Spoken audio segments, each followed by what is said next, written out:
नमस्कार। आज हम उत्तर प्रदेश के एक काफी पेचीदा मामले पर बात करेंगे। इसका जिक्र क्राइम तक के एक हालिया वीडियो में भी था। ये मामला अयोध्या के एक मेडिकल कॉलेज से जुड़ा है। वहां एक क्लर्क थे प्रभुनाथ मिश्रा। उनकी संदिग्ध मौत हुई और उसके बाद जो विसरा सैंपल था उसमें कथित तौर पर अदला बदली हुई। इसी ने पूरे फोरेंसिक सिस्टम पर बड़े सवाल खड़े कर दिए हैं। आज हम इसी पूरी घटना को परत दर परत समझने की कोशिश करेंगे कि एक कथित साजिश क्या थी और सबूतों से इस तरह की छेड़छाड़ के आखिर मायने क्या हैं। हमारा सोर्स वही वीडियो ट्रांसक्रिप्ट है। तो शुरुआत करते हैं घटना से। अयोध्या का राजश्री दशरथ मेडिकल कॉलेज, वहां क्लर्क थे प्रभुनाथ मिश्रा। बात है 29 जुलाई 2024 की। दो सीनियर डॉक्टर थी, डॉक्टर रीतू और डॉक्टर निर्मला कुमावत। उनसे पर्ची काटने को लेकर कोई विवाद हुआ। मिश्रा जी ने शायद वीआईपी कल्चर का हवाला देकर मना कर दिया था। हाँ, मतलब कोई पर्ची बनवानी होगी उन्हें और मिश्रा जी ने नियम का हवाला दिया होगा। बिल्कुल। तो बात बढ़ गई, हाथापाई तक की नौबत आ गई। अच्छा, हाथापाई भी हुई। हाँ, फिर पुलिस भी आई, लेकिन मामला शायद वहीं रफा दफा हो गया। एक जांच कमेटी भी बनी, पर सुनने में आया कि डॉक्टरों से तो कोई पूछताछ ही नहीं हुई। ये तो अजीब है। कमेटी बनी पर पूछताछ नहीं हुई। हाँ, फिर आया 7 अगस्त का दिन 2014। प्रिंसिपल थे डॉक्टर ज्ञानेंद्र कुमार। उन्होंने मिश्रा जी को अपने ऑफिस बुलाया। ओके। और आरोप है कि प्रिंसिपल ने कहा कि वो दोनों डॉक्टर तुम पर छेड़खानी का आरोप लगाने वाली हैं। पुलिस केस होगा, जेल जाओगे, ये सब डर दिखाया। अरे बाप रे, मतलब धमकाया गया उन्हें? हाँ, और कहा कि पैर छू के माफी मांगो, इसी में भलाई है। ऐसा दबाव बनाया गया। ओह, ये तो बहुत ज्यादा दबाव डालना हुआ। बिल्कुल।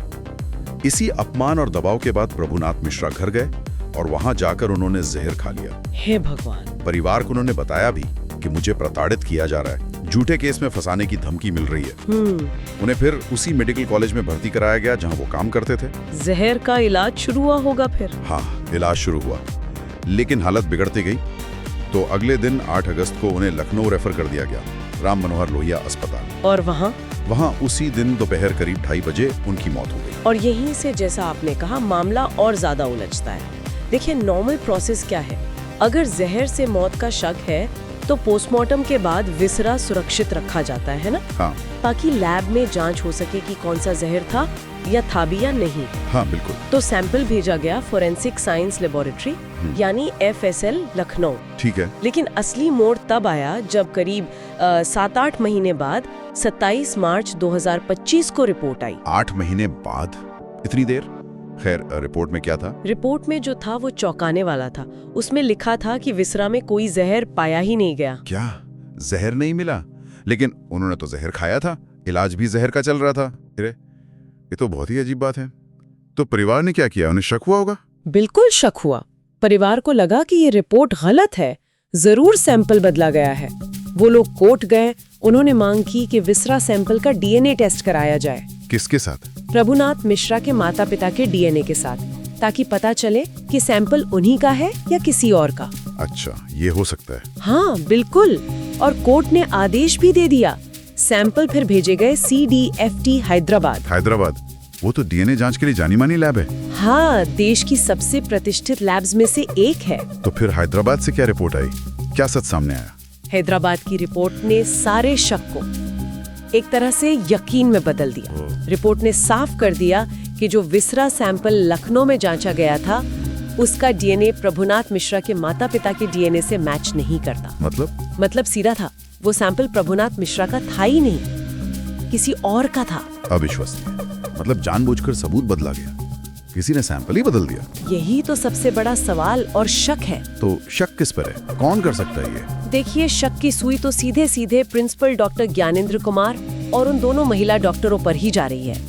आरोप यही है कि आत्महत्या के लिए उकसाने का जो गंभीर मामला बन रहा था, उससे बचने के लिए ये पूरी साजिश रची गई। साजिश मिटाने की साजिश। हाँ, और एक और बात जो शक को गहरा करती है, जिस दिन मिश्रा जी ने जहर खाया 7 अगस्त को, उसी दिन देर रात करीब 2:30 बजे जब मिश्रा जी की हालत गंभीर थी, प्रिंसिपल और दोनों डॉक्टरों ने पुलिस स्टेशन जाकर मिश्रा जी के खिलाफ छेड़खानी सी FIR दर्ज करवाई थी। उसी रात को, जब वो अस्पताल में थे। हाँ। ये टाइमिंग बहुत कुछ कहती है। अपने बचाव के लिए पहले से तैयारी। लेकिन ये सैंपल बदलना ये कैसे मुमकिन है? मतलब प्रक्रिया इतनी कमजोर है क्या? यहीं पर सिस्टम की एक बड़ी खामी सामने आती है। सोचिए, सैंपल कहाँ से कहाँ तक जाता है। पोस्टमार्टम करने वाले डॉक्टर से निकलता है, फिर पुलिस का जांच अधिकारी आयो उसे लेता है, फिर वो पुलिस के मालखाने में जमा होता है और फिर वहां से एफएसएल जाता है। हाँ, तो इस पूरी चेन ऑफ कस्टडी में कई लोग शामिल होते हैं। कहीं भी किसी भी स्टेज पर छेड़छाड़ की गुंजाइश बन जाती है। हो सकता है किसी ने पूरी शीशी ही बदल दी हो, जैसा इस केस में शक है। बिल्कुल। और ये सिर्फ इस केस की बात नहीं है, ये एक बहुत बड़ा सवाल खड़ा करता है। अगर मौत के मामले में विसरा जैसा अहम सबूत बदला जा सकता है, तो सोचिए रेप जैसे मामलों में डीएनए सैंपल कितने महफूज हैं। ये तो बहुत डरावनी बात है। और कितने लोग ये जानते भी हैं कि अगर उन्हें शक हो तो वो इस तरह माता पिता के डीएनए से मिलान की मांग कर सकते हैं। खासकर दूर दराज के गाँवों में, छोटे शहरों में ये कितना प्रैक्टिकल है, लोगों को पता भी है या नहीं? तो अगर हम इसे समेटें तो ये मामला एक कर्मचारी की दबाव में हुई मौत का है, और उसके बाद न्याय को भटकाने के लिए फॉरेंसिक सबूतों के साथ एक सोची समझी हेरफेर का है, जिसमें शक की सुई सीधे संस्थान के बड़े और जिम्मेदार लोगों पर जा रही है। बिल्कुल। ये घटना सिर्फ एक अकेली घटना नहीं है, ये एक आईना है।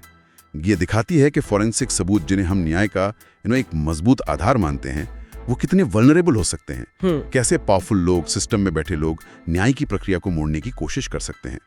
ये हमारी पूरी न्याय प्रणाली में सबूतों की जो विश्वसनीयता है, उस पर गंभीर सवाल खड़े करती है। इंतजाम हैं जो इस तरह की जानबूझकर की गई छेड़छाड़ को रोक सके, और अगर हैं तो वो कितने कारगर हैं, ये एक बड़ा सवाल है।